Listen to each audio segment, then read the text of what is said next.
In this segment, we're going to take a look at the downward sloping nature of a labor demand curve.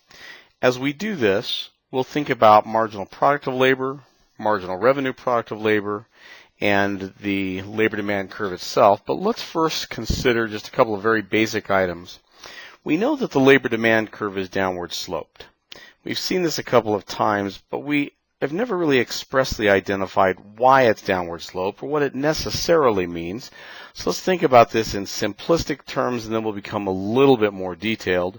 We know the labor demand, which is a function of firms. Firms are the units or entities that demand labor in a market, whereas households and individuals supply labor. And what this downward slope is telling us is that as we go from one wage and labor level, let's call it L prime and W prime, if wage rises to W plus, then labor falls to L plus. Or if wage falls to W minus, then labor rises to L minus. So we consider this a negative slope. So it's got a negative slope, and we believe then that they're negatively correlated.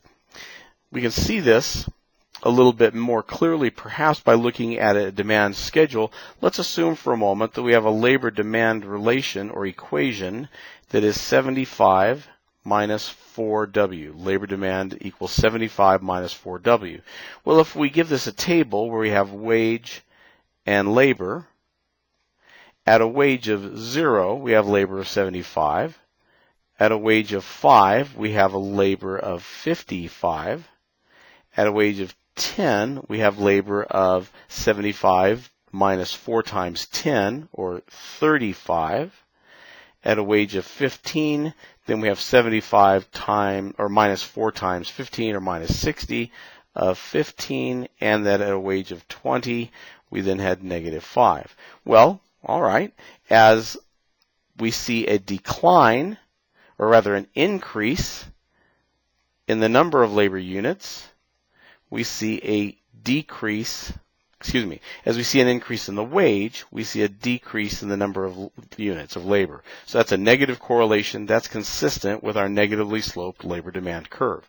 Let's look at this from a slightly different vantage point to start to consider why it's negatively sloped. Well, if we think about it, let's go back to our sandwich shop example.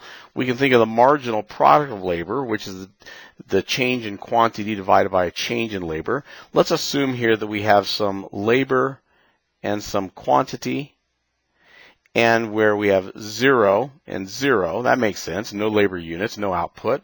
But one labor unit gave us 20 units of output. The second gave us an extra 15, or 35 units of output.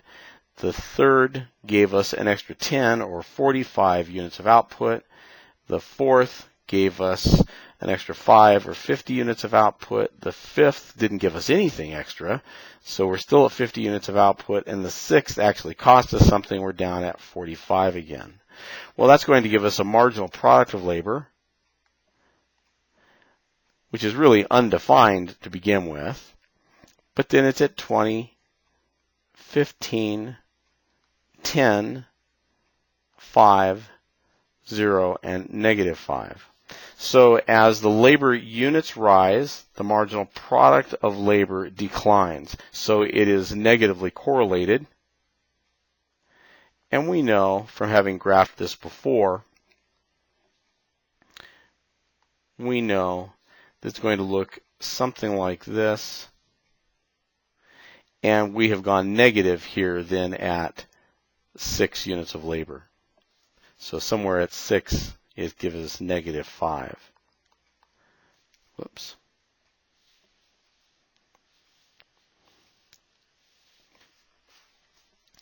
We can think about the marginal revenue product of labor then, which is simply the marginal product of labor times price. If our price happens to be 5, then marginal revenue product of labor becomes what? Well, if its price is 5, it's 5 all the way down. So the marginal revenue product of labor is still undefined, but for 1 unit of labor, it was 100, 2 units of labor, 75, 3 units of labor, 30, 4 units of labor, 20, 5 units of labor, 0, and 6 units of labor, negative 25. And all I've done, of course, is I've taken the marginal product of labor times this price to get the marginal revenue product of labor. Marginal product of labor times the price to get the marginal revenue product of labor. And again, as the labor units are rising, the marginal revenue product of labor is falling. So we're going to see a marginal revenue product of labor and labor unit relationship really very similar to what we saw a few moments ago with marginal product of labor. And we already know from the prior page, we already know that we're going to see a downward slope in the labor demand relation, which we'll just go ahead and note that. If that's labor demand, labor, and wage. So each of them are downward sloped. And the marginal product of labor curve is downward sloped because we are getting less productivity for each additional unit of labor that we bring into the production environment. That is the law of diminishing marginal productivity, which is synonymous with the law of diminishing marginal utility and diminishing marginal returns. Assuming our price is fixed, as it would be in a competitive goods market. Remember, the P is the price of the good being produced. If that is fixed, or as far as the producer is concerned is fixed, the producer being a price taker, then the marginal revenue product of labor curve is similarly going to be negatively sloped, and so the labor demand curve is going to be negatively sloped. But that's suggesting that there's some relationship between marginal revenue product of labor and labor demand. So let's take a brief look at that.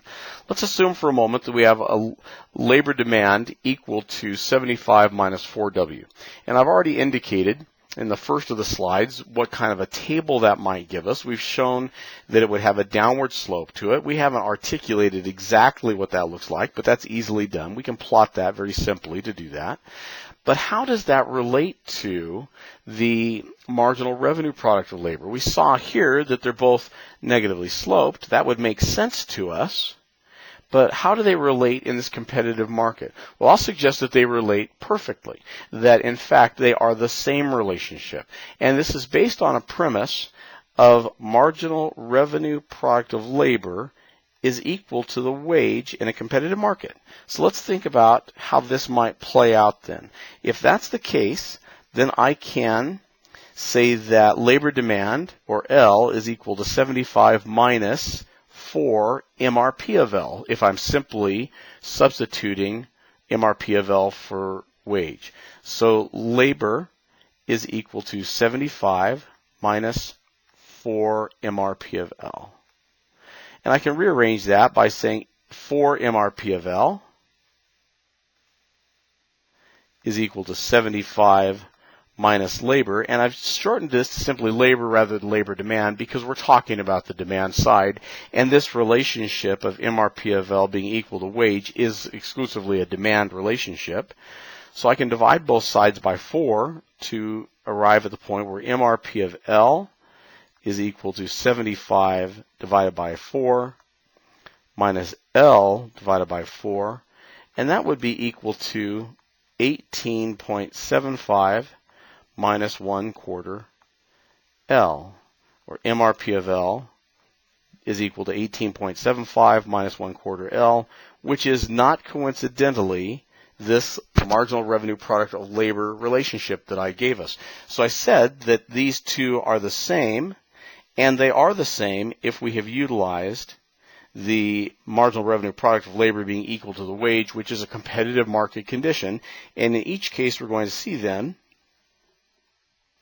that if we have some wage and labor, or maybe this is ME of L, or maybe it's MRP of L, regardless, we're going to see a negatively sloped curve. Let me clean that up for us a little bit. A negatively sloped curve, and that curve would be labor demand, but it would also equal MRP of L. if we're in a competitive market environment.